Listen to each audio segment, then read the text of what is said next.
राखतो या मनसेचा गड निडर मावळा, अन्यायाला रोखण्यास कायम तो धावला। हो राखतो या मनसेचा गड निडर मावळा, अन्यायाला रोखण्यास कायम तो धावला। सामान्य जनतेचा आवाज झाला तो, लोकसेवेसाठी केली जिंदगी अर्पण। हे गजानन गजानन आपला गजानन, गजानन गजानन आला गजानन। हे गजानन गजानन आपला गजानन, गजानन गजानन आला गजानन। गजानन गजानन आपला गजानन, गजानन गजानन आला गजानन। गजानन गजानन आपला गजानन, गजानन गजानन आला गजानन।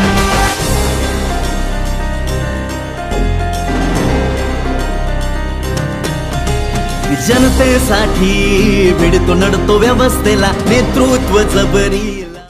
अपना नामांकन फॉर्म भरते समय मनसे के उम्मीदवार गजानन काले ने एक बॉन्ड पेपर साइन किया था और उन्होंने कहा था कि मैंने जो भी वादे किए पूरा करेंगे। आज फिर उन्होंने अपने वक्तव्य में एक दूसरे बॉन्ड पेपर पर साइन करने का वादा किया है। वो क्या वादा है, आइए उनसे जानते हैं। सर, आपने आज दूसरा बॉन्ड पेपर भरने का वादा किया, क्या वादा है वो पूरा बताइए। मी माझा फॉर्म भरत असताना 2 बॉन्ड पेपर सादर केले होते। पहिला बॉन्ड पेपर होता प्रकल्पग्रस्तांचे प्रश्न सोडवणार, दुसरा बॉन्ड पेपर होता नवी मुंबईकरांचे प्रश्न सोडवणार। ज्या पद्धतीचं पक्ष बदलू राजकारण या संपूर्ण नवी मुंबईमध्ये सुरू आहे, संदीप नाईक एकाच दिवशी एकाच रात्रीत अचानक बीजेपीचा कोट काढतात आणि तुतारीचा कोट शिवतात। त्यांचे वडील गणेश नाईक साहेब ऐरोली विधानसभेत भारतीय जनता पक्षाचे उमेदवार। हे नवी मुंबईकरांना गंडवण्याचं राजकारण सुरू आहे। मी आणखी तिसरा बॉन्ड पेपरचे आज जाहीर केलं।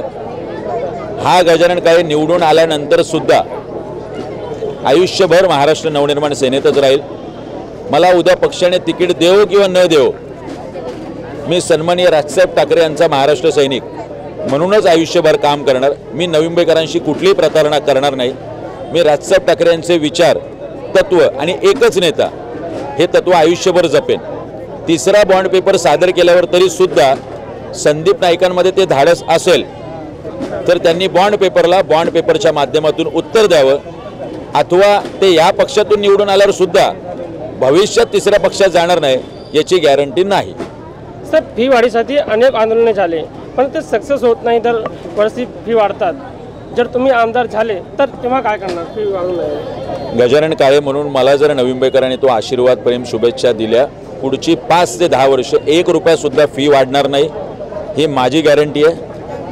आणि या सगळ्या शाळांचं शासकीय थर्ड पार्टी ऑडिट होईल आणि या सगळ्या शाळा वटणीवर आणण्याचं काम निश्चितपणे महाराष्ट्र नवनिर्माण सेना। सर, आपने एक मुद्दा उठाया, बताया कि इंजेक्शन महंगा होने के कारण महानगर पालिका नहीं दे रही थी।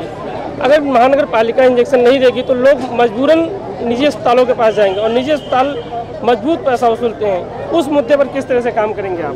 बघा, खाजगी हॉस्पिटलचं रेट कार्ड असावं असंच आम्ही म्हणतो आणि याच्या पुढे कुठलंही औषध आणि इंजेक्शन मिळत नाही अशी जर तक्रार माझ्याकडे आली तर मी फोन करणार नाही।